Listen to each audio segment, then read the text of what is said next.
मध्य प्रदेश में हो रहे विधानसभा चुनाव में इस बार मुकाबला काफी टक्कर का है। शिवराज अपनी कुर्सी बचाने के लिए जी तोड़ मेहनत कर रहे हैं, तो कमलनाथ अभी नहीं तो कभी नहीं का मंत्र लेकर मैदान में डटे हुए हैं। लेकिन ये चुनाव सबसे ज्यादा किसी एक नेता के लिए महत्वपूर्ण है, तो वो हैं ज्योतिरादित्य सिंधिया। कांग्रेस से बीजेपी में आने के बाद ज्योतिरादित्य सिंधिया लगातार अपनी साख बचाने की लड़ाई लड़ रहे हैं। हालांकि 2020 के उपचुनाव में सिंधिया अपनी साख बचा ले गए थे, लेकिन 2022 में हुए पंचायत चुनाव में ग्वालियर और मुरैना में कांग्रेस को मात मिली थी, लिहाजा सिंधिया की छवि को भी धक्का लगा। फिलहाल अब 2023 का विधानसभा चुनाव चल रहा है, जो सिंधिया के लिए किसी अग्नि परीक्षा से कम नहीं है। लिहाजा सिंधिया भी इसे चुनौती मान रहे हैं और वो अपने समर्थकों की जीत के लिए जनता से भावात्मक अपील करते हुए दिख रहे हैं। आपको ये जोड़ी महल के साथ चाहिए या आपको वो जोड़ी कांग्रेस के प्रत्याशी के साथ चाहिए? कौन सी जोड़ी चाहिए? अभी मुझे सुनाई नहीं दी। कौन सी जोड़ी चाहिए? कौन सी जोड़ी चाहिए? कौन सी जोड़ी चाहिए? कौन सी जोड़ी चाहिए? कौन सी जोड़ी चाहिए? तो मेरा भावनात्मक दिल की गहराइयों से मेरी बमोरी की जनता, मेरा परिवार, मैं प्रणाम करके आपसे विनती करता हूं, मेरे हाथों को मजबूत करो, शिवराज जी के हाथों को मजबूत करो, ताकि बमोरी के विकास को हम मजबूत कर पाए। 17 तारीख को एक भी वोट नहीं छूटना चाहिए। महंत आपका बच्चा है, आपका घर का सेवक है। एक एक वोट महंत के नाम पर मत समझ लेना।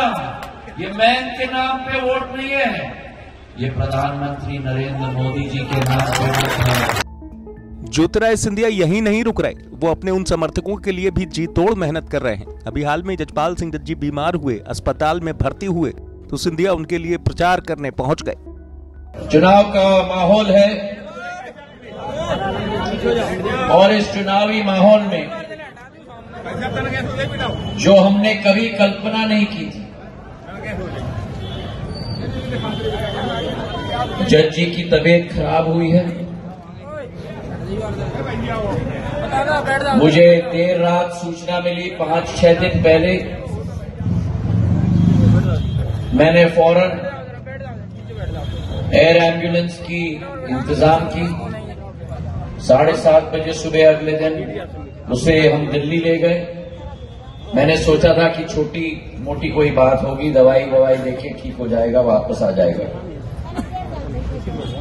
लेकिन जो डॉक्टरों ने, मैंने दिल्ली के अस्पताल में सदैव आपको कहता हूं मैं कि मेरा और आपका अगर एक परिवार का रिश्ता है,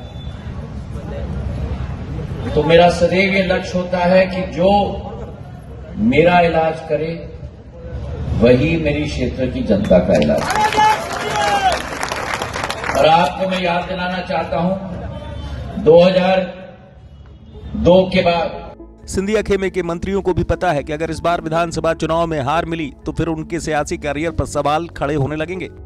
लिहाजा सिंधिया खेमे के मंत्री तो कई बार मंच पर ही भावुक हो जा रहे हैं और जनता से रोते हुए वोट मांग रहे हैं।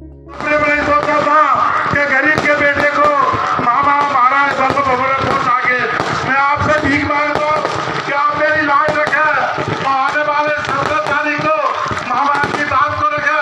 सब भाई वोट दे, आपको धन्यवाद।